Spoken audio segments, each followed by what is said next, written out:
Good morning, everybody. It's 10:01 a.m. on July 18th. This is a regular meeting of the Kentucky State Board of Elections. I'm Michael Adams, the Secretary of State and Chair of the State Board of Elections. I'm going to call the roll. We don't have any members present at the office, but we have several appearing virtually. I'll just call on you as I see you in order on the big window here. Member Lewis. Good morning, James Lewis, retired county clerk, Leslie County. Member Lane. Good morning. I'm Lynn Lane, retired clerk from Ballard County. Member Skolnick. Corey Skolnick, member Jefferson County. Member Johnson. Jerry Johnson, member Franklin County. Member Brangers. Deanna Brangers, member Jefferson County. Member Chandler. Ben Chandler, member from Woodford County. So we have a quorum. I want to thank all of you for being with us this morning. I don't think it will be very long. Our first item of business is to review and approve the draft minutes of our June 20th meeting. Do we have a motion to approve? I'll make So that moved. motion. Second. Any discussion? Any changes? If not, all in favor say aye. Aye. Aye. Aye. Any opposed? Ayes have it. Next, certification of Hart InterCivic Verity Voting 2.7 voting system. I'll turn this over to Taylor to walk us through that. Thanks, Taylor. Thank you, Mr. Secretary. Morning, everybody. On June 28th, we had the Hart Verity 2.7 voting system up for examination. And we followed the statute that says bring an expert in computer science, present county clerk, and a person knowledgeable in election procedures and the law to serve as your examination panel. And so we had Derek Lightman from COT. He was our computer science expert. Jason Denny, everybody knows Jason. He was our present county clerk, and everybody knows Gabe Sumi. She was our person knowledgeable in election procedures and law. We also had Miss Elizabeth Spring, who's on the call today, and Krista Mejas. I might be butchering her last name, but they were representatives from Hart InterCivic, who that's who the Verity Voting 2.7 belongs to. They were there on behalf of Hart. Myself and Richard along with, I should say, Tom, Watson, and Austin were there for SBE. And then Hart's local vendor, Hart, where they were represented by Bobby Gantley, their president, and Jay Conley, their operations manager. So we were all there June 28th, and the Hart folks put on a demonstration of the Verity 2.7 system for us. And we got to, interact with the hardware and software. And if y'all haven't met Derek Lightman, he goes over these things with a fine tooth comb. He's really good at this. And so we went through the checklist that's in the statute. It's 117.125, and everything checked out. And the examiners signed the report. And like I said, Miss Spring is on the call here today if any of the board members had any questions for her.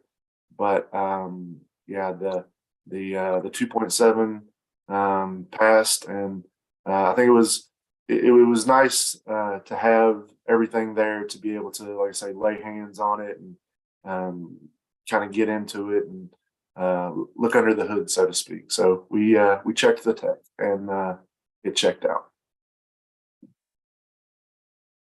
Thank you, Taylor. Ms. Spring, thank you for joining us. Would you like to add anything? Good morning. Thanks for having us. I am here as well as my colleague, Krista Mejas. Good try though, Taylor. You were close. And so we just wanted to say thank you for allowing us to come out and do our presentation. If y'all have any questions for me, I am happy to answer them, but I think Taylor did a pretty good job of summing it up. We had, it wasn't a long visit, but I feel like we were able to answer everybody's questions adequately, and but if y'all have come up with any more, we are happy to answer those as well. Okay, thanks. Any questions?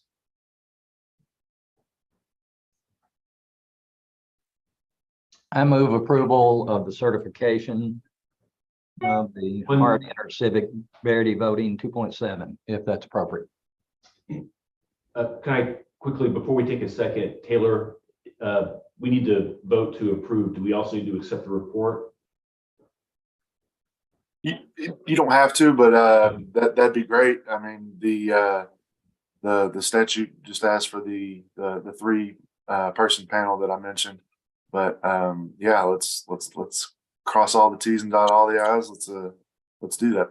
Do you mind to amend your motion, Member Johnson? No, that's what I meant to say. No. Okay, is there a second? Second. Any discussion? All in favor, say aye. Aye. Aye. Aye. Any opposed? Ayes have it. All right, very good, thank you. Number 4 on our agenda, ratification of County Board of Election replacement, Carroll County. Karen, can you walk us through that? Yes, thank you, Mr. Chairman. The Democratic member of the Carroll County Board of Elections submitted his resignation effective July 1. And the Carroll County Democratic Executive Committee submitted 5 names. The first name on the list is Kyle Rowland. And I would submit that to the board for ratification to replace the Democrat member that has submitted his resignation. Okay, do we have a motion? So move. Second? Second. Any discussion? Hearing none, all in favor, please say aye. Aye. Aye. Aye. Any opposed?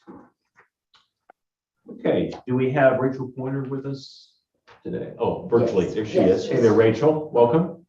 Hi, I was trying to stay on trend and be virtual like everyone else. Sorry I wasn't with you last month. I was traveling to learn more about elections, and that was pretty beneficial. So we're back. I do want to say that this will encompass some of the June. It will encompass May and it will encompass June, but it will not be all of the June transactions because the year-end close did not close until July 13th. So next month we'll have a final board packet that will have any transactions that were in that period during July, during period 13. So this is kind of like the preliminary end, but not the final end. So I'll have that for you next month. I want to also say I made a mistake, and on the page 10 of where you have your yearly expenses, it looks like that the categorical expenses did not pull from computer services down.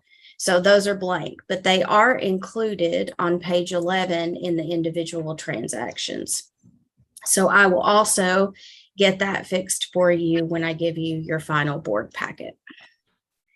The only thing in June that was May went pretty well. There wasn't anything out of the ordinary. And then in June, you will see a negative $137 in the telecommunications section.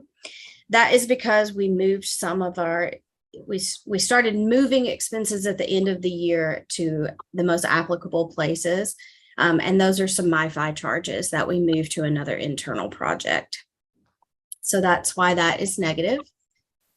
Throughout the various pages of your grant ledgers, you'll see movement of COT expenses. You'll see movement of contractor time. A lot of that is because we wanted to consume all of our general fund budget and our operating budget. We didn't want to leave any of those dollars on the table. So we moved our contractor expenses, which is we can do that. So we moved as many to conserve some federal funds and to use those general funds. I don't really have anything else unless anybody has any questions about the ledgers. Any questions?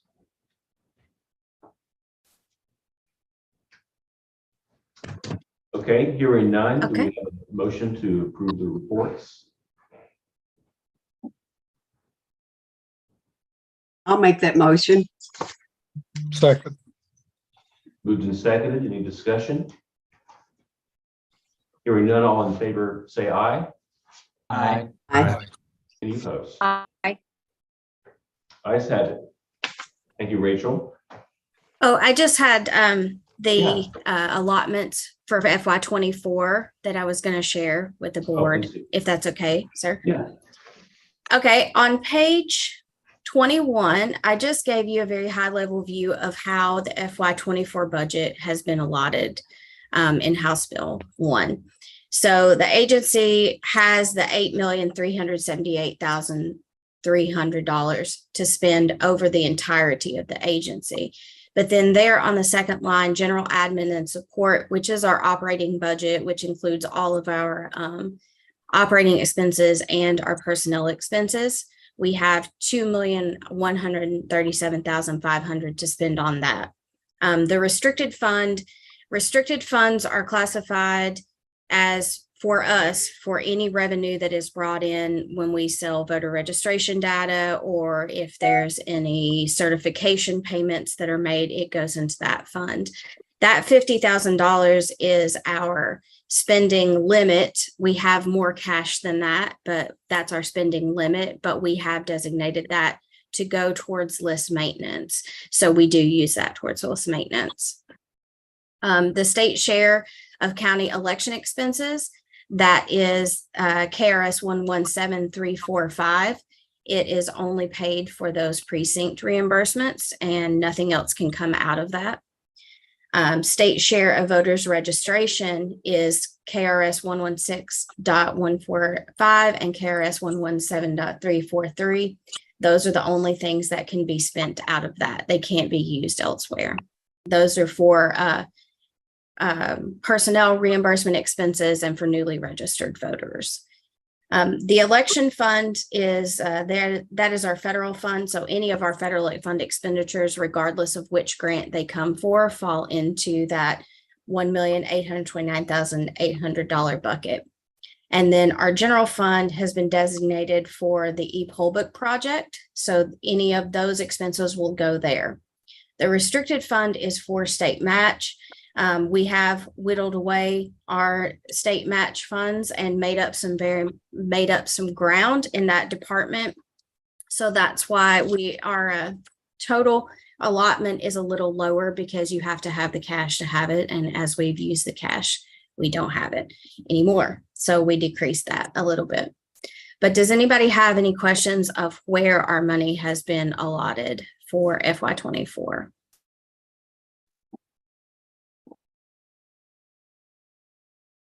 I have All right. Sure. kind of a related question. The $50,000 restricted fund that you talked about, is that a cap? You said it's capped at that amount, but we have more.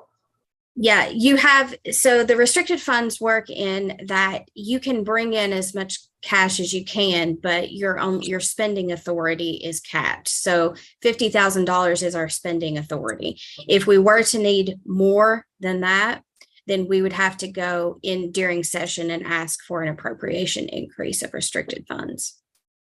So in probably the next few months, we'll be having those conversations starting with the budget committee of the legislature. So both committees in both houses. So we might want to Yes. raise. Is that appropriate? Actually, I think that the restricted fund there is fine, because we did receive general funds that fall into the other general fund bucket in the amount of $250,000 to use towards list maintenance as well. So it's an overall commitment of $300,000. But it is based on how much revenue we're bringing in from the voter registration data. And it's higher at sometimes, it's lower at sometimes. So, you know, we can definitely talk about it if there's some concern about whether we need to be that raised, but I have found that it has been consistent and has worked for us. for the past several years. Okay, thank you. Any other questions?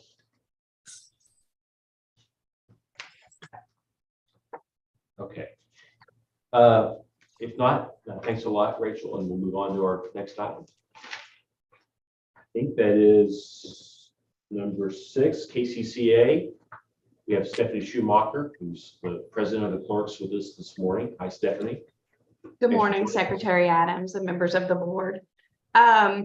So last month was our spring conference in Lexington, and I want to say thank you to Taylor. He put together an election panel for us Wednesday morning that consisted of Secretary of State's office, State Board, Brennan Foundation, and it was well organized and I think had a lot of good information for clerks. So thank you, Taylor, for that. Clerks are finishing up their reapportionment plans and taking those to fiscal courts, and several are already working on with their county board of elections to change precinct lines based on that reapportionment plan. The poll pads, for those of us that did not stay with 10X, we've been returning that property. And Karen, I just want to say thank you to that. That was a very easy process. I think you helped facilitate that, and it went really well. So thank you for that. And tomorrow and Thursday, the clerks will be meeting in my hometown in Maysville. So we're very happy to host them. And I believe Karen and Richard and Taylor will be here as well and presenting at our meeting on Thursday. So that's what's going on with clerks today. Thanks, Stephanie. Any questions or comments for Stephanie? All right, thanks a lot. Number 7, Executive Director, Karen Sellers. Thank you, Mr. Chairman, and I will be brief as well. Stephanie mentioned the reapportionment process. It is underway, and it seems to be going pretty well. Not a lot of questions. Richard is our lead person here, and Sheila, and they'll be, reviewing all those. It does not, Richard, correct me, does not take effect until November 8th, the day after the election, and then all the voters will be moved and ready for the May primary election. So that's underway. Again, KCCA, Richard, Taylor, Rachel's actually going with us also tomorrow to present at the conference in Maysville. Of course, we're moving toward November 7th on a daily basis. County voting plans have now started to come in. So we'll be putting that together. Richard's also, pretty much the lead on that. So you might look in your inbox over the next couple of weeks. We'll start sending as we have a chance to review and getting them to your office, Mr. Secretary, and to the board members. So I would imagine at the August 15th meeting, we'll have a round to discuss and review then. Can I ask a quick question? Does the board need to vote to amend the form for the county clerks to propose the plans since there was legislation? I'm going to defer that to Taylor on the form. Taylor, the question about the board approving the change to the form. Do you know what The I 80, Ballot 74.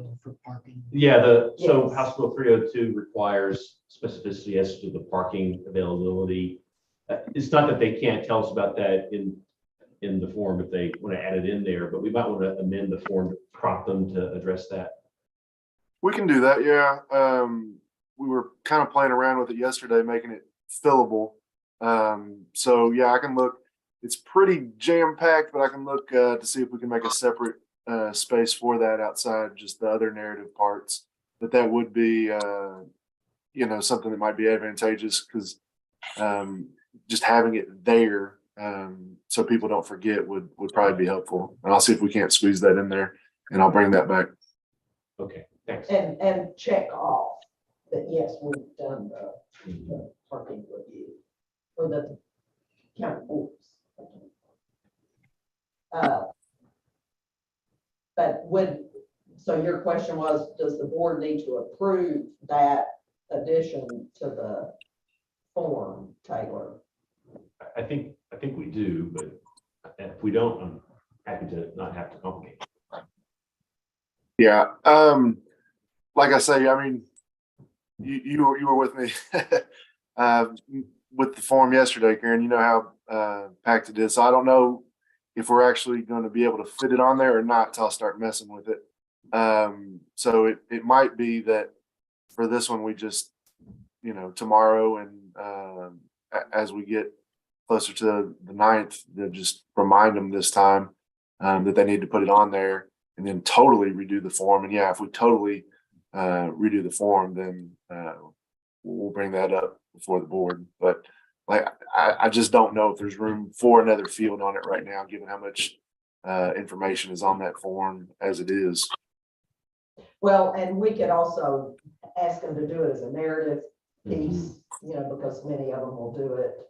Will send us something on letterhead and just a statement about the parking maybe on their letterhead, but we'll look at that as soon as the meeting's over.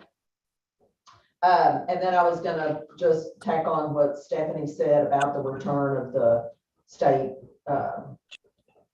the poll books that were purchased in 2018 that are state assets, and the return of those, and that process is going pretty smooth, working with 10X on that.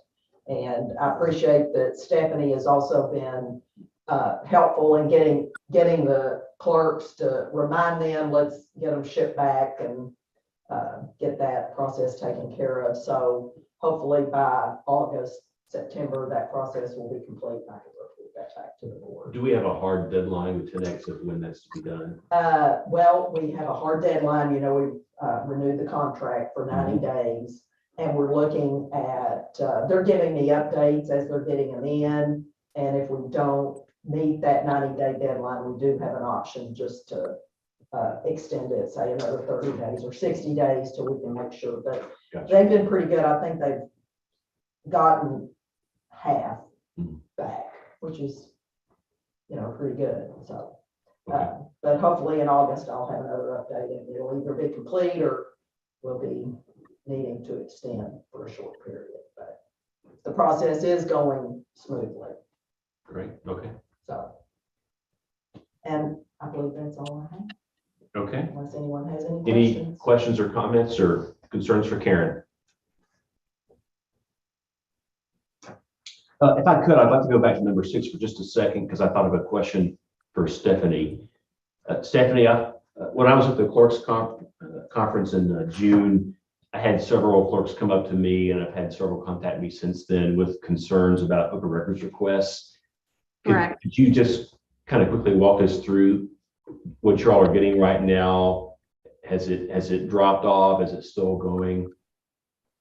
I believe it has dropped off, as I have not heard as much from clerks still receiving those. I know that we are working on meeting with representatives from the Kentucky County Attorneys Association and try to work together on how to address these going forward. But as of right now, I think they have ceased. What was the nature of those open records requests? So well, so we didn't all get the same ones, but the gist of them was there was request for our video surveillance footage in the election room from, I believe it was 6 p.m. election night till 6 p.m. the next day. They also requested a digital file of the roster from the election from each county. Some have received a request for their contracts with the poll pads. And those are the 3 main ones I have heard. And they were usually, those 3 were probably mass requests in that most clerks across the state received those. Just same language, just signed by different individuals.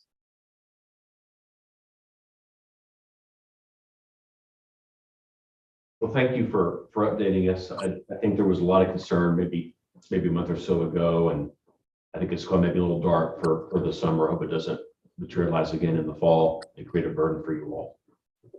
Right. Thank you. Okay, number 8, other business. Do we have any other business before the board today? Can I ask a question? Yes, sir. If I understand correctly, the cutoff, well, I guess the date expected for county plans to be turned in is August 9th.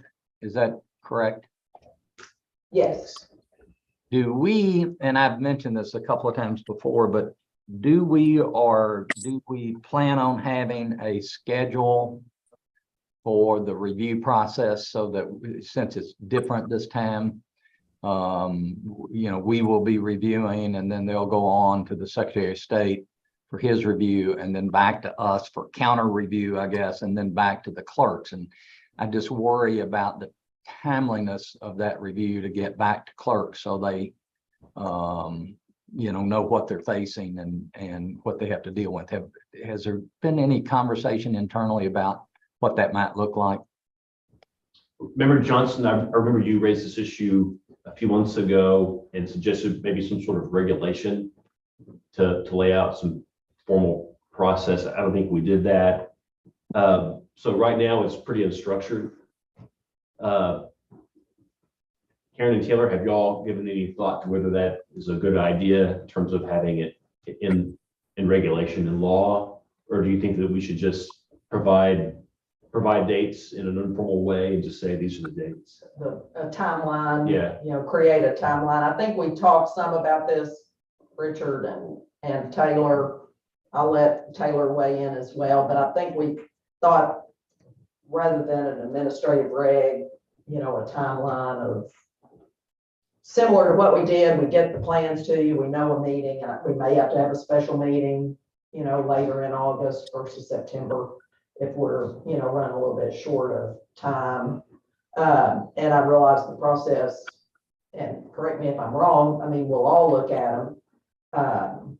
We may have a set of 25 and everybody agrees with that. And then that would move on to the county that, yes, those were approved. If we have questions about others, then that would go to a process of review and then back to the board. But I kind of see that as, it may not be a very complicated process. And I guess until we do it once, maybe we see how that process works. Taylor, you can weigh in on that because some go a further process. Yeah, and as Stephanie mentioned, we're going to be with the clerks tomorrow and Thursday. And we'll have discussions there, and then I think we've kind of setting up some August meetings as well, just for what needs to happen legislatively or administratively, either one.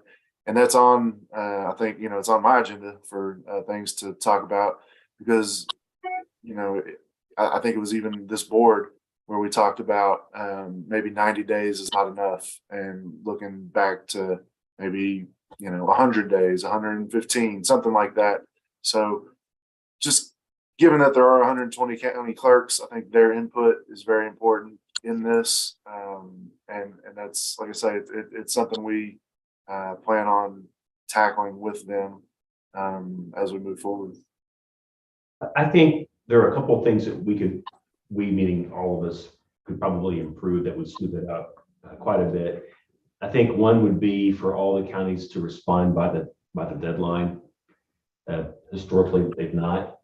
The other would be on our end of it, having my office and the board staff get the plans at the same time.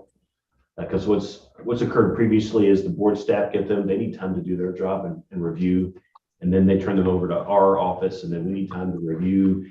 We'd cut that in half and just get everyone the plans at the same time. I agree. Yeah, and then we can just kind of trade notes. And I think it was Karen's point. the vast majority of these plans, we all basically agree on, and there's no controversy and no dispute. It's maybe 1 out of 5 or 6 that there's even questions on, let alone concern about. So I think even just those 2 tiny tweaks would do quite a bit to move this forward. To Taylor's point, it might be the case that we need to wait and go through this again before we formalize it in regulation. But I'd be amenable to, if you have conversations with the clerks and they've got suggestions and we think we can formalize it, then certainly wouldn't be opposed to that. You know, candidly, I don't really know. I do think that if we get the plans on time and we get them simultaneously, that will probably resolve 90% of the issues that we've had. I don't personally have a strong feeling either way as it relates to whether we, put in a regulation or whatever the case may be. I think from as I recall last time, and some of it has to do with when we receive the plans, they're not all going to come in on August 9th, but I just thought it might be helpful. And again, maybe Taylor, you all learn that at the next couple of days of meetings as to when clerks expect and need to get those comments, approvals, whatever the case may be, back to them so that they will be able to meet their needs for the November election. That's my point. Whether we do that, whether we try it, I just don't want us to get caught up and have clerks left in a position to where they don't have their plans back and we haven't responded timely. That was my reasoning. Stephanie, do you have a date in mind that you think would apply to all of you in terms of when you got to know? September 1st, September 15th? Not to put you on the spot, but what's the other real deadline? I'm thinking early September, Secretary Adams would probably work. It's just, if there need to be modifications to the plan, whether that's adding a place or whatever, we just need to make sure we have enough time to meet with our Board of Elections, assess it for whether it meets disability requirements. And that just doesn't happen very quickly. And then to begin our advertising. So just sitting here, I'm thinking maybe early September would work. I'd probably have to sit down and think about that to give you a more definitive date. But I think maybe Thursday, that's something we can definitely talk about. But it's depending on the county, it's not always easy just to find another place. So that's the part, we're finding the place and making sure you have adequate time to notify your voters of the change or addition or whatever you're doing. So it sounds like at the next regular meeting on the 15th of August, we'll take up as many as we can, and then we'll have to have a special meeting because we can't wait until mid-September to take up the rest of them. It's just not feasible. Absolutely, and it may even be 2 meetings, Yeah. pretty quickly together. And again, they need to be concerned about when the programming of the machines needs to happen and ballots printed. So, and again, tomorrow or Thursday, we can look at the calendar and kind of maybe see where the clerks need to be and push to get those plans in as soon as possible. Okay. Okay. Thank you. Yes, sir. Thank you. Any other business before us today? So I understand from Karen that we do not need the executive session that's on the agenda. It's on here just as a possibility, but we don't have anything that we discuss in closed session, so we'll take that off. All that leaves is 2 things. First, to confirm our next meeting date, August 15th at 10 a.m. and to adjourn if we have a motion. So moved. For a second. Any discussion? All in favor, say aye. Aye. Aye. Thanks. Appreciate you all. See you soon. Thanks, guys. Thank you. Bye-bye.